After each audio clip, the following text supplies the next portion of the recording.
पुरंदर तालुक्याच्या वतीने तालुक्यातील शेतकऱ्यांचा आक्रोश सरकारपर्यंत पोहोचवण्यासाठी आज जन आक्रोश मोर्चा काढलेला आहे।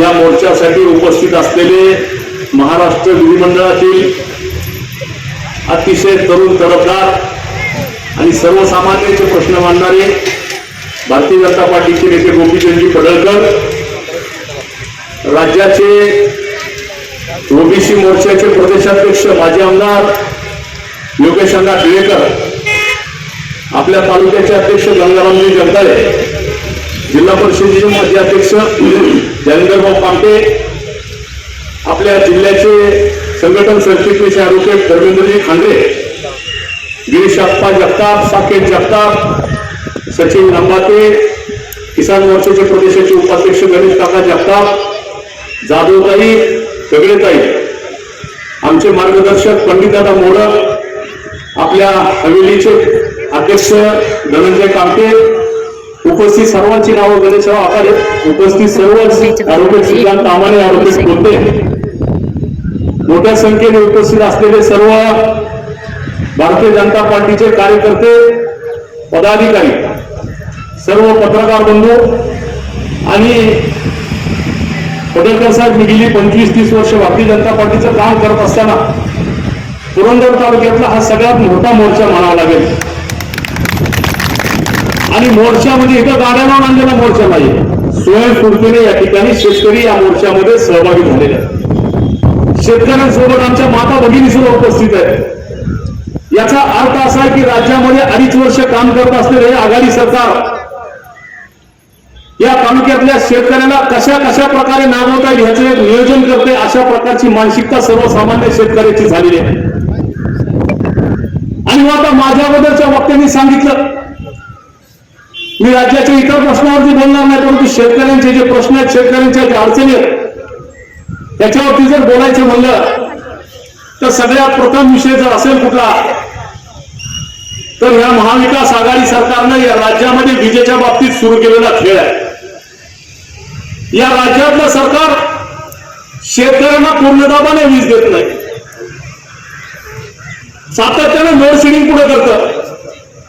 आपल्या सगळ्यांना बांधवांना माहिती असेल, या राज्यातल्या शेतकऱ्याला वीज न दिल्यामुळे काय काय झालं या राज्यामध्ये। भ्रष्टाचारी सरकार आपल्या सगळ्यांना आवर्जून सांगतो की राज्यामध्ये 55 लाख वीज ग्राहक आहेत। शेती पंपासाठी 55 लाख वीज कनेक्शन असलेले वीज ग्राहक या राज्यामध्ये आहेत। 55 लाख शेतकऱ्यांना विजेचे कनेक्शन त्या ठिकाणी दिले गेलेले आहेत। अरे आमचा शेतकरी विजेचं बिल भरायला तयार आहे, परंतु या राज्यातलं सरकार ज्या पद्धतीने विजेची बिलं चुकीची देते, आपल्या सगळ्या शेतकऱ्यांना मी फक्त या ठिकाणी एवढंच सांगणार आहे, विजेचं बिल भरायला आपण तयार आहोत, परंतु चुकीचं विजेचं कुणीही बिल भरता कामा नये। 55 लाख शेतकऱ्यांना त्या ठिकाणी विजेचं बिल जे दिलं जातं ते अंदाजे बिल दिलं जातं।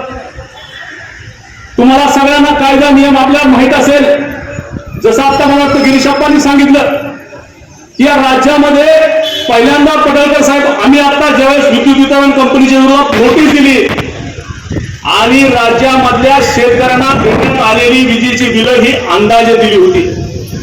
एवढे सगळे समोर बसलेले शेतकरी 1000-2000 शेतकरी ह्यातले एखाद्या हात वर करून सांगा की कोणाच्या शेती पंपाचा मीटर चालू सांगा मला तुम्ही। एखाद्या मीटर चालू का, आता मीटर रिडिंग वरती चालू घेऊन बिल येतं का तुम्हाला? तुम्हाला कायदा सांगतो, जर तुमच्या विद्युत मोटरीचं जर त्या ठिकाणी मीटर चालू नसेल तर तुम्हाला अंदाजे बिल द्यायचा या विद्युत वितरण कंपनीला अधिकार नाही। त्यामुळे त्यांनी नंतरच्या काळामध्ये नोटीस दिल्या शेतकऱ्यांना की आपण विद्युत वितरण कंपनीचं देणं लागतं आणि ते दिलं नाही तर आम्ही तुमचं डिस्कनेक्शन का करू नये, अशा प्रकारच्या नोटीस दिल्या। परंतु तुम्हाला आवर्जून या ठिकाणी सांगू इच्छितो की राज्याचे माजी मुख्यमंत्री देवेंद्रजी फडणवीस यांनी परवाच्या मागच्या झालेल्या विधानसभेच्या अधिवेशनामध्ये या राज्यातल्या तमाम शेतकऱ्यांसाठी हा विद्युत वितरण कंपनीच्या विरोधातला मोर्चा आक्रमक केला। आणि तुम्हाला सांगावंसं वाटतं की सरकारला नमावं लागलं, पण हे सरकार झोपीचं सोंग घेतलेलं सरकार, कारण त्यांनी डोक्यावरचं खांद्यावरती घेतलं, त्या दिवशीचं मरण जून पर्यंत ढकललं। पण योगेशांना आपल्याला एवढ्यावरती थांबून चालणार नाही, कारण ह्या सरकारने पुन्हा ठरवलं की आम्ही जूनपर्यंत वाट बघून जून नंतर नारायणदादा परत आम्ही डिस्कनेक्शन करू. याचा अर्थ असा आहे की काही शेतकरी राष्ट्रवादीचे असतील, काँग्रेसचे असतील, शिवसेनेचे असतील, अरे पक्ष कुठला या सुद्धा पण जात ही सगळ्यांची एकच आहे. त्यामुळे येणाऱ्या संकटाला सगळ्यांनी एकजुटीने सामोरं गेलं पाहिजे. या राज्यातल्या आघाडी सरकारला वटणीवर आणण्यासाठी शेतकऱ्यांनी आपल्या जर कोण आपल्या अन्नामध्ये माती काढणार असेल तर त्या सरकारला वटणीवर आणण्यासाठी आपण सज्ज झालं पाहिजे. त्या सरकारने सांगितलं की आम्ही जून नंतर परत डिस्कनेक्शन सुरू करू. तुम्हाला आवर्जून सांगतो, या राज्यातल्या शेतकऱ्याचं विद्युत वितरण कंपनीने एकाचंही विद्युत कनेक्शन कट करता कामा नये. मी तुम्हाला सांगतो, जर लोकशाही मार्गाने तुम्हाला जेवढं करता येईल आम्ही तुमच्या भारतीय जनता पार्टी तुमच्या पाठीशी खंबीरपणे उभा आहे. तुम्हाला कुठल्याही प्रकारची अडचण येऊ देणार नाही. लाईटच्या बाबतीमध्ये तुम्ही सांगितलं की या ठिकाणी डिस्कनेक्शन गंगारामदादांनी अतिशय थोड्या वेळात पण मनोगत व्यक्त केलं. कारण ह्या तालुक्यातली वस्तुस्थिती त्यांनी सांगत असताना विद्युत वितरण कंपनीची काय परिस्थिती सांगितली. अरे पुरंदर तालुका हा एक काळ असा होता की तरकारी करणारा, पिकवणारा तालुका. सीताफळ असेल, डाळिंब असेल तेवढ्या पाण्यावरती छोट्या छोट्या फळबागा पिकवणारा तालुका. परंतु ह्या तालुक्यामध्ये 1995 साली महाराष्ट्रातलं महायुतीचं सरकार आलं, भाजप शिवसेनेचं सरकार आलं आणि त्या दादांच्या आग्रहानुसार गोपीनाथजी मुंडेंनी 600 कोटीची पुरंदर उपसा सिंचन योजना ह्या तालुक्यासाठी मंजूर केली.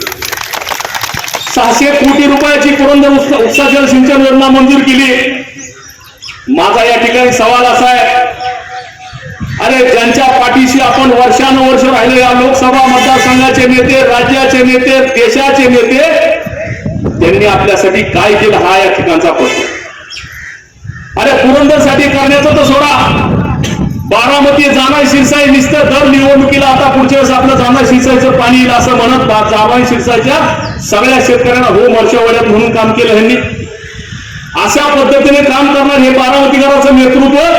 माझं तर या ठिकाणी पुरंदरवासियांना सगळ्यांना आव्हान आहे, अरे ज्या चंदूकाकांनी आयुष्यभर हे बारामतीकरांना विरोध केला, तुम्ही असंघाची संघ केला दादा आणि त्यांच्या बरोबर गेलाय, तुमचं तर नुकसान होणारच आहे.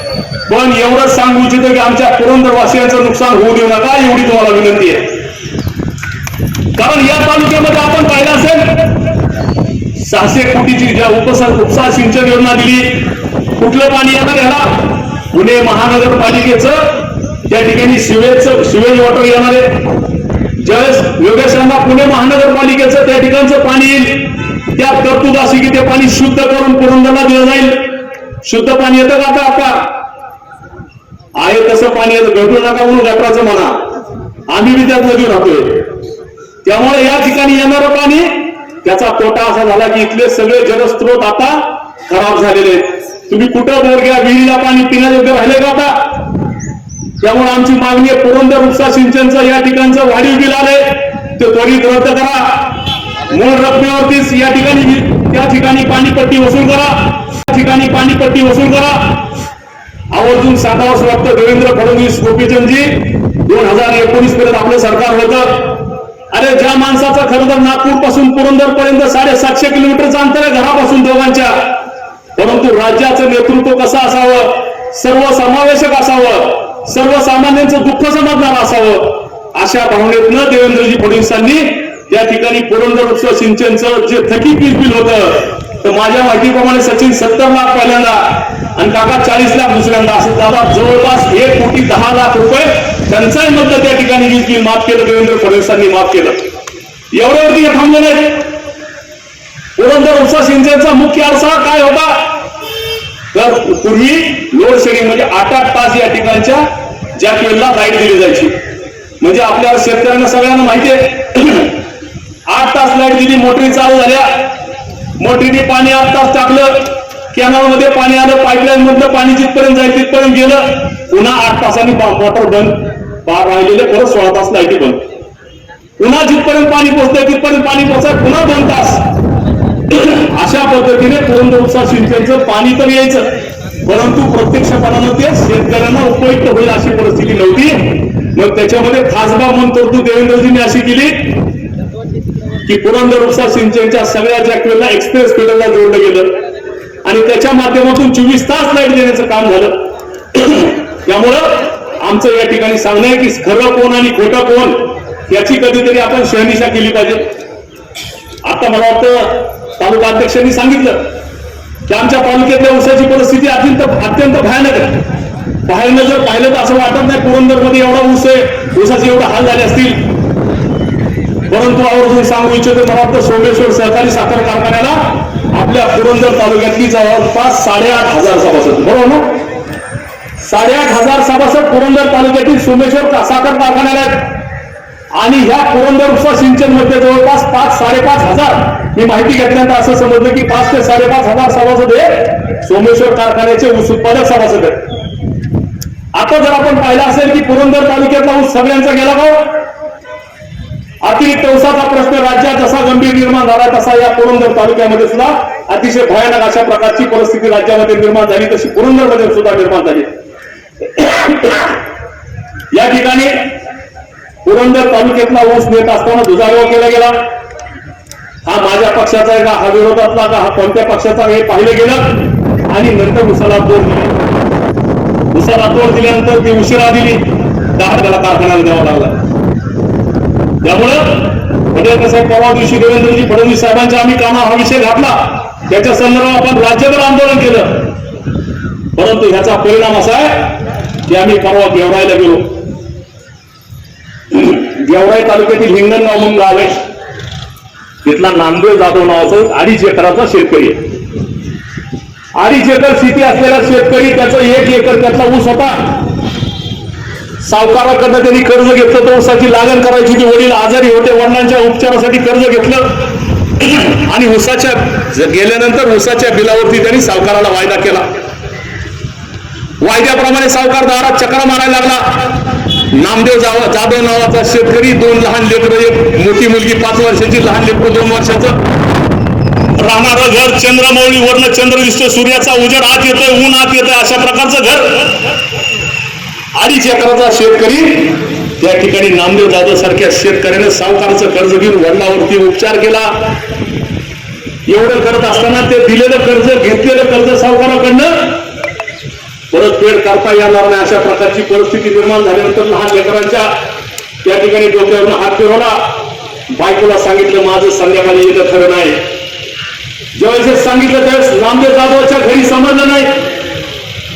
अरे 2.5 एकराचा 1 एकर ऊस असलेला 2.5 एकराचा अल्पभूधारक शेतकरी नामदेव जाधव हा राज्यातील अतिरिक्त ऊसाचा पहिला बळी ठरला. आणि त्या नामदेव जाधव नावाच्या शेतकऱ्याने 1 एकर ऊसाला 4 बाजूने आग लावली आणि स्वतः जाऊन त्या ऊसाच्या मधोमध असलेल्या लिंबाच्या झाडावरती फाशी घेतली. कधी अजित पवार तुम्हाला जाग येणार, कधी उद्धव ठाकरे तुम्हाला जाग येणार? या राज्यातला आमचा शेतकरी लिंबाच्या झाडावरती ऊस उत्पादक शेतकरी लटकायला लागला आणि तुम्ही मात्र आम्ही लक्ष देऊ, आम्ही तुमच्यावर आधार देऊ, आम्ही तुमच्या पाठीशी खंबीर कधी उभा राहणार? या राज्यातलं सरकार शेतकऱ्यांच्या विरोधी नव्हे, तर शेतकऱ्यांना मारणारं सरकार आहे. तुम्हाला आवर्जून सांगतो, ह्या राज्यातलं सरकार तुम्हाला प्रश्न सोडवायचं सोडा. कर्जमाफीच्या बाबतीत असेल, मी जास्त बोलणार नाही कारण 2 अजून नेत्यांना बोलायचं. त्यामुळे या राज्यातलं सरकार एवढं सांगू इच्छितो, आपण जो लढा या ठिकाणी उभा केला आहे, त्या ठिकाणी महापालिकेचे 220 केव्हीचे टावर बेकायदेशीरित्या उभा केले जातात आणि इथलं प्रशासन, प्रांताधिकारी असतील, तहसीलदार असतील, डोळे झाकपणे त्या ठिकाणी निकाल त्या महापालिकेच्या बाजूने देतात, ठेकेदारांच्या बाजूने देतात. योगेशांना हे सरकार शेतकऱ्यांचं सरकार नाही, सर्वसामान्यांचं सरकार नाही, हे ठेकेदारांचं सरकार आहे, हे व्हाईट कॉलरवाल्यांचं सरकार आहे. या सरकारला आपल्याला ठेचून जागं करावं लागेल. या सरकारला